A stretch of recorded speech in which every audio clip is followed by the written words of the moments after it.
La Guinée du colonel Doumbouya recadre sèchement le guignol Umaru Sissoko Embaló. Écoutez plutôt. Notre organisation sous-régionale, il faut que les gens comprennent qu'il y a des principes de la CEDEAO. Donc tout le monde doit suivre ces principes. Justement, vous avez dit tout à l'heure qu'avec le Burkina, ça se passait bien. Avec le Mali, on voit que c'est compliqué. Il semble que le pays où il y a eu un putsch avec lequel c'est le plus compliqué, c'est la Guinée. Vous y êtes allé, vous avez demandé un chronogramme de 2 ans pour une transition. La junte dit non, c'est 3 ans, on ne bougera pas. Est-ce que là, on a un blocage complet? Non, pas de blocage. Je ne pense pas que les juntes ont dit que les 3 ans. Je n'ai pas entendu ça. Je n'ai pas 36 mois, il le réaffirme. Non, ça je pense que donc il y a une incompréhension de ça. Ça c'est inacceptable pour la CEDEAO. Inacceptable et négociable. Ça veut dire que si la junte maintient 3 ans, là, pour le coup, il y aurait des sanctions? Absolument. Absolument, vous n'hésiteriez pas? Non, lourde sanction même. Ouais. Ça c'est innégociable. Donc, c'est inconditionnel, ça. On ne peut pas accepter ça. Sinon, le colonel Doumbouya, vous échangez avec lui ou là aussi, les ponts sont... Non. Donc là, si j'étais là-bas, comme je vous dis, dès que j'ai pris la fonction, j'étais dans 2 pays. J'étais au Burkina et en Guinée-Conakry. On a discuté, on est arrivé à un consensus qu'on ne peut pas dépasser les 24 mois. Ça, c'est négociable pour la CEDEAO. Oui, mais une fois que vous avez dit ça, que le colonel Doumbouya était d'accord pour 24 mois, les autorités guinéennes ont démenti. Elles ont dit non, c'est 36 mois. Bon, tout ça, on va le voir après-demain, pendant notre sommet. Et là, on va voir quelles sont les dispositifs qu'on va prendre par rapport à ça. Mais une chose que je peux vous assurer, c'est négociable de la part de la CEDEAO, les 36 mois. Le 28 juillet dernier, Monsieur le Président, lors de la visite du président Macron dans votre pays, vous avez annoncé que vous souhaitiez la création d'une force anti-putsch au niveau de l'Afrique de l'Ouest. C'est vrai que vous-même avez été victime d'une tentative de coup d'État il y a 6 mois à Bissau. Mais concrètement, comment empêcher l'armée d'un pays de renverser son gouvernement? Moi, je pense que c'est démodé la putsch. Apparemment non. Mais c'est dommage que ça arrive qu'en Afrique de l'Ouest aujourd'hui. Et là, il faut quand même, pour moi, je pense que c'est très important de créer une force, tous les États membres de créer une force anti-putsch. Parce que arriver au pouvoir, ce n'est pas un fast-track. Il y a les normes. Il faut aller aux urnes. Il y a la démocratie. Alors sinon, on enlève la démocratie, on enlève les élections. Ça sert à quoi? Ça sert à rien. Et c'est pour cela que moi, j'ai proposé tous les États membres, plutôt d'envoyer les soldats de manutention et d'interposition, il faut créer une force anti-putsch et même saisir le Cour pénal international. Mais est-ce que vous allez mettre cela formellement sur la table de la CEDEAO? Absolument. Peut-être là, ici à New York? Tout à fait. Je vais en parler à mes collègues, à mes pairs, donc pour voir ces situations. Parce que sinon, ce n'est pas la peine qu'on fasse les élections. Ça sert à quoi? Ça sert à rien. Si quelqu'un se lève une bonne heure du matin, faire un putsch. Une force commune aux 15 pays alors? Oui, une force commune. La sortie médiatique du président de la conférence des chefs d'État aujourd'hui sur les zones de RFI. Avant tout, nous regrettons cette sortie solitaire, irresponsable et inappropriée à l'égard du peuple souverain de Guinée. Comme vous le savez tous, la fonction de président de la conférence des chefs de l'État est d'une grande exigence et ne voudrait pas que l'on estime que ce statut donne le droit de parler et de décider en lieu et place de ses pairs avant même de leur avoir consulté. Depuis son arrivée à la tête de cette institution respectable, le président Embaló s'illustre dans ses prises de position personnelles au mépris de ses homologues présidents. D'abord, le bon sens et le respect de notre sous-région voudraient que l'on s'abstienne d'organiser des sommets de la CEDEAO en dehors des terres d'Afrique de l'Ouest. La jeunesse consciente africaine pleure dans son âme que son sort et sa situation soient décidés d'avance par quelqu'un et à des milliers de kilomètres. Cela démontre clairement aussi le manque de rigueur en soi à certains moments. à lui entendre et à le prendre au mot. En imposant à ses pairs la tenue de ce sommet en dehors de son espace géographique, son leadership aura permis de donner l'occasion aux autres de ne pas nous prendre au sérieux, à moins que ce ne soit son objectif. Dès lors, il est donc permis d'inviter le patron des chefs de l'État de la CEDEAO, comme il le prétend, à œuvrer davantage pour l'honneur et la grandeur de nos peuples. Le mensonge grossier et les propos qui s'apparentent à de l'intimidation sont de nos jours des pratiques rétrogrades qui n'honorent pas son auteur et ternissent par la même occasion l'image de marque de la CEDEAO. Nous ne voulons pas porter cette honte. C'est pourquoi le temps est venu de dire ce qui a été dit en Guinée et qui est archi faux et décousu de tout sens. Ce dont il a été question dans les échanges est le contenu du chronogramme de la transition. Nous ne ferons l'objet d'aucune publicité pour personne ou pour quelque raison que ce soit. Le respect de notre pays et de nos dirigeants est la base de toute relation au sein même de la CEDEAO. L'instabilité ne peut être une marque de gouvernance ou un droit acquis. La démarche du président Embalo procède d'une diabolisation du régime de la transition en Guinée. Ça ne marchera pas parce que ses intentions et son orientation sont connues. Toutes les démarches menées par lui en lieu et place de la CEDEAO étaient de nature à entériner son choix de candidat pour les futures élections. Nous ne laisserons personne prendre en otage la voix du peuple. Si cela nous vaut de l'acharnement, nous voulons rassurer la communauté nationale et internationale que le peuple souverain de Guinée sera au rendez-vous de l'espoir parce que nous ne reculerons pas. Nous invitons les uns et les autres à la vigilance. Une autre évidence est le fait qu'il y a une nouvelle dynamique dans nos pays qui est impulsée par une nouvelle génération de dirigeants à laquelle appartient le président Doumbouya, qui ne fera pas de civisme et n'est pas aliéné.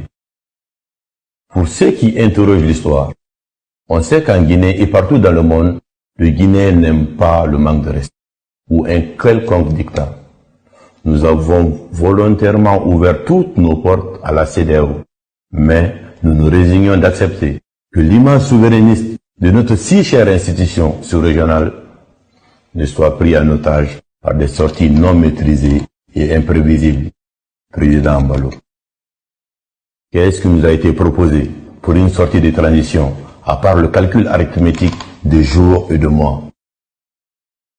La situation guinéenne n'est-elle pas la résultante de l'inaction et du mutisme de la CEDEAO dans l'accompagnement de faits dans la violation de la Constitution?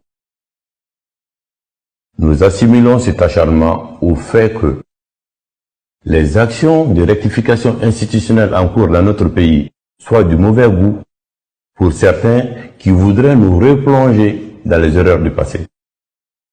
Chaque pays a ses réalités et nous assumons les nôtres.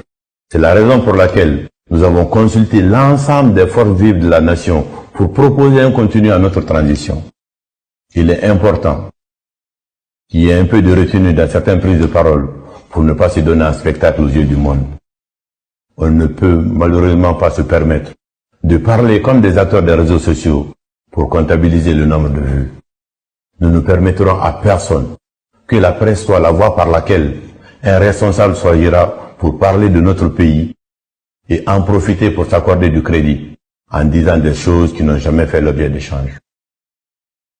La première sortie n'a pas fait l'objet de réaction parce qu'il avait été estimé qu'il fallait de la hauteur. La vérité est que quelqu'un se permet de dire ce qui n'a pas été dit et veut faire croire cela aux gens. On n'est pas dans une émission de guignol ou de télé-réalité. Il s'agit de relations diplomatiques entre des États responsables qui requièrent le respect.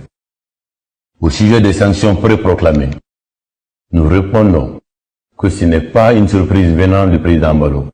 Nous regrettons ces propos qui s'apparentent à de l'arrogance contre notre pays et un dictat aux autres chefs d'État de la CEDEAO. Ce qui reste sûr, les prises de position du président Bissau-Guinéen ne seront pas de nature à détériorer les relations historiques, séculaires et fraternelles entre nos deux peuples. Nous trouverons en cette période de transition la force, le caractère et l'union sacrée qui nous permettront d'aboutir à la mise en place d'institutions fortes qui résisteront au temps et à la tentation des hommes. Nous voulons à cette période cruciale pour notre pays pouvoir compter sur l'accompagnement de tous les partenaires sous l'égide de nos frères de la CEDEAO. Je vous remercie. En plus de cela, l'actuel Premier ministre de la Transition en Guinée, Dr Bernard Goumou, a réagi ce jeudi suite à l'interview sur RFI et France 24 du président en exercice de la CEDEAO, Umaru Sissoco Embalo. La réaction du chef du gouvernement de la transition guinéenne ne s'est pas fait attendre. Lui qu'on connaît pour son fort caractère et son sens du patriotisme, n'a pas mâché ses mots face à la déclaration de la CEDEAO. Pour le successeur de Mohamed Beavougui, le président bissau-guinéen est un guignol dans le manteau d'homme d'État. Voici sa réaction publiée sur sa page Facebook et je le cite. « Nous avons constaté avec étonnement et exaspération la nouvelle sortie de l'amuseur public de Bissau, un guignol dans le manteau d'homme d'État. Malheureusement, celui qui montre qu'il est arrivé par effraction à la tête de la respectable institution sous-régionale est sorti, comme à ses habitudes, du cadre sacré de la diplomatie et du respect que l'on doit à ses pairs. Ne pouvant s'empêcher de parler de la République de Guinée, qui devient décidément une obsession pour lui, Umaro Lambale Sissoko a encore dérapé, nous obligeant à notre corps défendant de le recadrer. Nous considérons inappropriées et grossières ces prises de parole contre notre pays et ses dirigeants. Il nous revient donc de rappeler au président bissau-guinéen que sa démarche personnelle, irrévérencieuse, irrespectueuse et irresponsable lui retire le peu de crédibilité qui lui restait pour parler de la situation guinéenne. La propension de M. Embalo à se répandre dans la presse est connue de tous. Si cette attitude cache son mal-être, elle expose sur la place publique ses plans contrariés. La transition guinéenne est inclusive et prend en compte les positions de l'ensemble des Guinéens, pas uniquement celle d'une officine dont l'emballé de Bissau a du mal à dissimuler le parrainage. Comme il aime s'épancher dans les médias, nous l'invitons par ce même canal à cesser de se cacher derrière le masque de la CEDEAO pour régler des comptes personnels. Son jeu est connu. L'appartenance de la Guinée à la CEDEAO, nous la revendiquons fièrement et la défendons jalousement en tant que membre fondateur de cette organisation. Le dialogue avec la CEDEAO se poursuit et ne sera jamais rompu. La Guinée reste disponible pour travailler avec les pays frères de notre espace pour trouver des solutions concertées aux défis actuels. Par le passé, la Guinée a montré sa disponibilité à prêter main forte à ses voisins en difficulté. La dignité, le respect et la fierté sont des valeurs sacrées partout en Afrique et particulièrement en Guinée. Nous n'accepterons jamais que notre honneur soit traîné dans la boue. Le 28 septembre 1958, nous avons pris notre destin en main avant de porter secours à d'autres pays frères. En plus de la proximité géographique, un lien de sang nous unit à la Guinée-Bissau. Non, aucun arriviste politique, encore moins un opportuniste mal briefé, ne nous amènera à détruire ce précieux héritage légué par les illustres devanciers, Amical Cabral et Ahmed Sékou Touré, et entretenu par le général Lassana Conté. Nous invitons le crieur public de Bissau à ne parler de la Guinée que lorsque les respectables chefs d'État de la CEDEAO lui auront demandé de rendre compte de leur position commune sur une situation donnée. Nous prenons l'opinion à témoin que nous ne tolérerons plus les propos subversifs et agissements insidieux d'un type surexcité par des responsabilités étatiques et supranationales.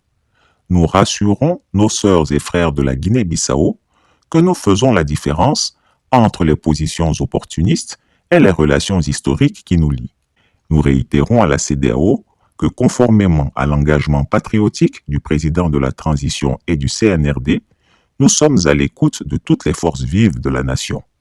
À cet effet, nous venons de mettre en place un cadre de dialogue interguinéen inclusif qui vise à favoriser des échanges constructifs sur la bonne conduite de la transition. Nous sommes concentrés sur cet objectif et ne nous laisserons pas distraire. Nous comptons sur l'accompagnement de la CEDEAO et des partenaires techniques pour réussir le retour à l'ordre constitutionnel. Fin de citation. Chris Yapine ne ment pas.